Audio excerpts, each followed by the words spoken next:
So if you guys couldn't tell from my last couple of videos, I actually just moved. And I know moving can be very stressful financially, so I'm going to share 6 tips that I have for moving on a budget.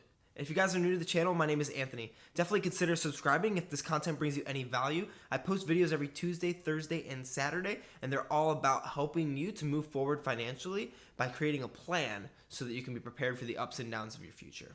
So let's dive into today's topic of 6 keys to moving on a budget. So my first tip for moving on a budget is to plan for it. If you guys watch my video about my budget for August, you see that I have an income for this month of August of my furnishing savings, because I actually saved $1,100 the previous month because I knew that I was going to incur some moving expenses. We wanted to upgrade some of our stuff. We wanted to buy a new couch that you might be able to see over here.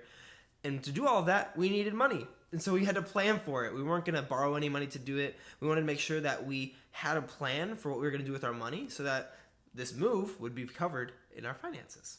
If you guys know that you have a move coming up, definitely make sure that you just save some money 1, 2, 3 months in advance so you can make that move well. And that really transitions into my second tip for making sure that you're moving on a budget is actually having a budget. You can't really move on a budget if you don't have a budget. And so I'm going to talk a little bit about my budget for moving and what really helped me out in that. And that really leads me into my second tip for moving on a budget, and that's having a budget.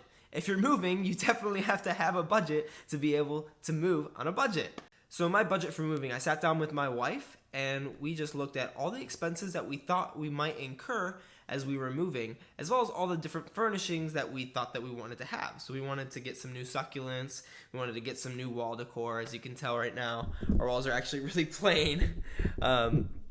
We wanted to get some new wall decor, wanted to get a new sectional, like I said. There were a lot of things that we needed to buy that would cost us more money than we're normally spending in a month. So we decided to save the money and to budget for it.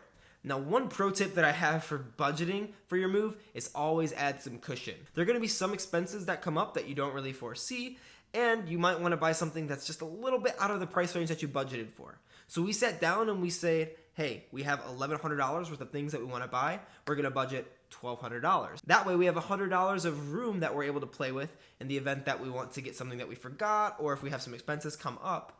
But one other thing to think about is try to beat your budget. That's what I say every single month. Always try to beat your budget. And so my wife and I actually were able to budget $150 for the couch, but we went on Facebook Marketplace and bought it for $50. And so we were able to save that $100, and we've done that on almost every item that we have. So we're actually going to be only spending around $900 to $1,000 out of our $1,200 budget and taking the other $200 and investing it for the ups and downs of our future. So once you've planned for your move by saving your money, and once you've budgeted for your move by looking through all of your expenses and adding a little bit of cushion, the third step is to actually execute your move. And to do that, I really recommend tip number 3, which is shop around. So the first thing to shop around for is just your apartment in general. Now, luckily, we were able to move into a really nice apartment complex. Probably can't see outside. Let me see. Yeah, so we were able to move into a really nice apartment complex, and we were able to do that in a video that I talked about earlier, actually saving us money. Because we were able to really think about our move in a holistic standpoint, whereas it's not just that our rent is going up $300, we're actually saving money on gas, we're saving money on tolls, we're saving money on car insurance, and all these things holistically help us to actually have a lower cost of living here than we did at our other place, which had 200 square feet less. As you can see, if you looked at any of my older videos, you'll notice that this apartment is really upgraded. And so I'm going to walk you through a couple of the ways that shopping around can really help you financially. Now, besides shopping around for your apartment, you want to shop around for all the furnishings that you have. So, a couple of my keys to do that are to look at the right places. Facebook Marketplace, Craigslist for all those bigger items. And then also just go to TJ Maxx, Ross, Marshalls, those stores that are really discounted because that's where all the suppliers send their goods after they're not able to sell them at retail. Go ahead and go there and find the things that you need. We found this awesome mirror. It was only like $20 or $30. This sectional, like I said a little bit earlier, sorry, I didn't really clean it, but the sectional we got for $50 for a 2-piece sectional. Now we're going to be able to host a lot better because we have it. I love cooking, and so I wanted to get some really good stainless steel cookware. And I just found this normally $40 to $50 stainless steel pan at a Marshalls for $16. So I was able to save $35 just by getting that pan at Marshalls instead of going and buying it at a retail store. Definitely look at your community, because you would really be surprised what people are trying to get rid of, and they'll just rather give it to you instead of trying to go through the hassle of either selling it or giving it to somebody else that they don't know. So one great example of that for us is this couch. This is the couch that we had in our old apartment. It is a pull-out couch, so when we host, we actually have a separate bed. And I know it's a little bit weird placement right now. That's just because I'm shooting out of the only natural light in here. But we got that couch for free from one of our friends. All we had to do is go ahead and move it. So use your community, use those cheap places like Facebook Marketplace and Craigslist, and then go to discounted stores instead of getting stuff at retail. So once you've planned ahead, budgeted, and shopped around for both your apartment and a lot of furnishings, it's really time to move. You got to get your sweat on. So that's tip number 4 is going to be to get your friends to help you, get your sweat on so that you can move yourself. So really have your friends help you move and get your own sweat on. Sometimes people think that you just have to hire these movers, have to hire these big trucks to move all of your stuff. Sometimes that might be true, but if you're really trying to move on a budget and maximize your finances, just get some friends to help you. Maybe rent a small pickup truck or something else that you might need, or see if one of your friends even has something to help you move. Now, I kind of have the hookup at a rental place, so I was able to get a rental pickup truck for only around $30 for the day. So we definitely went ahead and did that, especially because we'd already planned for it and budgeted it by saving the money to do so. So I rented the pickup truck, and early in the morning, I got some friends together, and we all moved one load full of a couple different cars, as well as the pickup truck, to the new apartment. And then we really only had one more load in the pickup truck. Granted, we don't have a lot of stuff, to be honest with you, but we only had about 2 trips to get everything into the new apartment. And that's because we moved it ourselves. We didn't think that we had to hire movers, and we got our sweat on. We just did the work ourselves. Then tip number 5 for moving on a budget is utilizing what you already have. I was going around my house a little bit earlier showing you guys some things that we were able to save money on by buying them from somewhere else.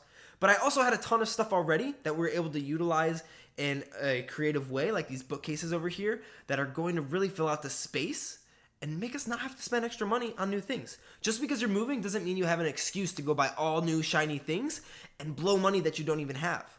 Plan for your money, budget for your money, and then use what you already have. Like I said as well, when we were moving, we used some friends' cars because they came over and they wanted to help us move. So we just used my wife's car, the rental pickup truck, and 2 others' friends' cars to move all of our stuff.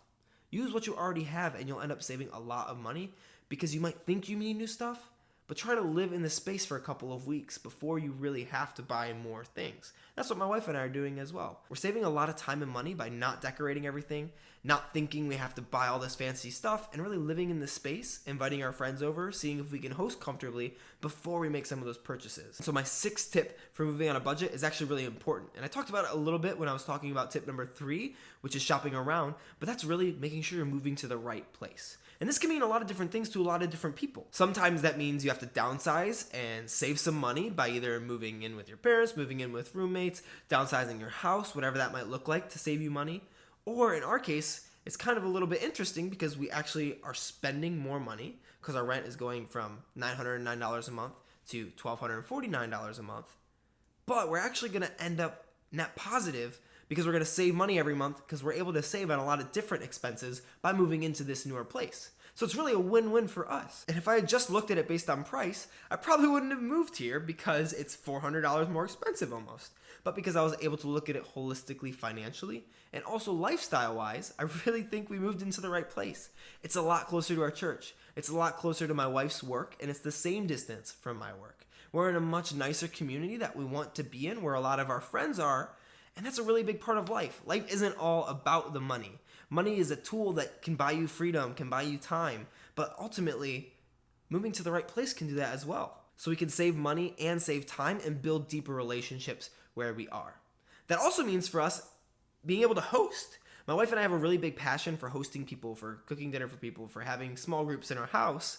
And we weren't able to do that in our old place. Not just because it was far, but it was 600 square foot and it wasn't really an open floor plan.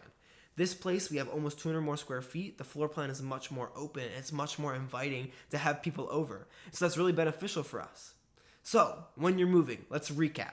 6 key tips. Number 1, making sure that you're preparing for it. Saving money in advance so you don't have to go into debt or utilize only your credit cards and worry about paying it off later. You have the money in savings. Budgeting for it. Make sure that you're planning for almost every expense that you can think of and then adding a little bit of cushion because there's going to be some extras going around. Shopping around, especially for your furnishings. Go to cheaper places, discount markets, Facebook Marketplace, Craigslist. Awesome places to find cheap or even free stuff. Number 4, use your friends and get your sweat on. I know it sounds a little bit callous saying, use your friends. That's not what I mean at all.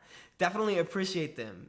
Buy them some lunch, buy them some dinner, get them some coffee, or all of the above. And you can also work that into your budget for moving, which is what I did for my budget to move as well.